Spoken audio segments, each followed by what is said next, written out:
Hello viewers, welcome to me Prabhu media channel. ఈ రోజు శ్రీకాకుళం జిల్లాలోని నరసన్నపేట నియోజకవర్గాన్ని ఏ పార్టీ సొంతం చేసుకోబోతుందో సోది లేకుండా సూటిగా మీ ముందుంచే ప్రయత్నం చేస్తాను. కానీ మీరు నాకు చేయాల్సింది ఒకటే, ఛానల్ని సబ్స్క్రైబ్ చేసుకోండి, అలానే వీడియోని లైక్ చేయండి. అంతేకాదు వీడియోని పూర్తిగా చూడండి, అప్పుడు మాత్రమే సర్వే రిపోర్ట్ అనేది మీకైతే అర్థమవుతుంది.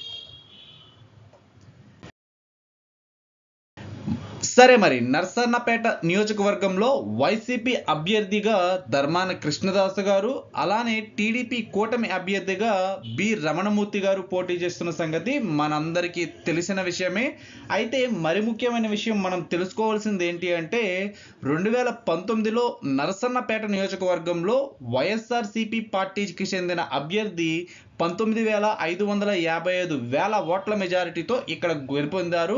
అంతేకాదు ఇక్కడ మొత్తం ఓటర్ల సంఖ్య 2,10,000 పై మాటేనమాట.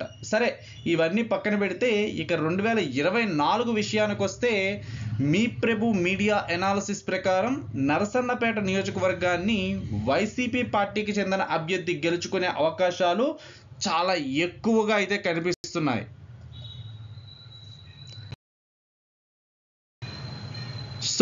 మీరు చూడొచ్చు, మనకి ఏపీ 175 నియోజకవర్గాలకు సంబంధించిన సర్వే రిపోర్ట్లు ఎవ్రీ 1 అవర్కి మన ఛానల్లో అయితే వీడియోస్ అప్లోడ్ అవుతూ ఉంటాయి. మీ సజెషన్స్కి సంబంధించిన వీడియో ఇక్కడ వస్తుంది, అలాగే మీ జిల్లాకి సంబంధించిన ప్లేలిస్ట్ ఇక్కడైతే వస్తుంది. మన ఛానల్ని సబ్స్క్రైబ్ చేసుకుని వీడియోని లైక్ చేయడం మాత్రం మర్చిపోవద్దు.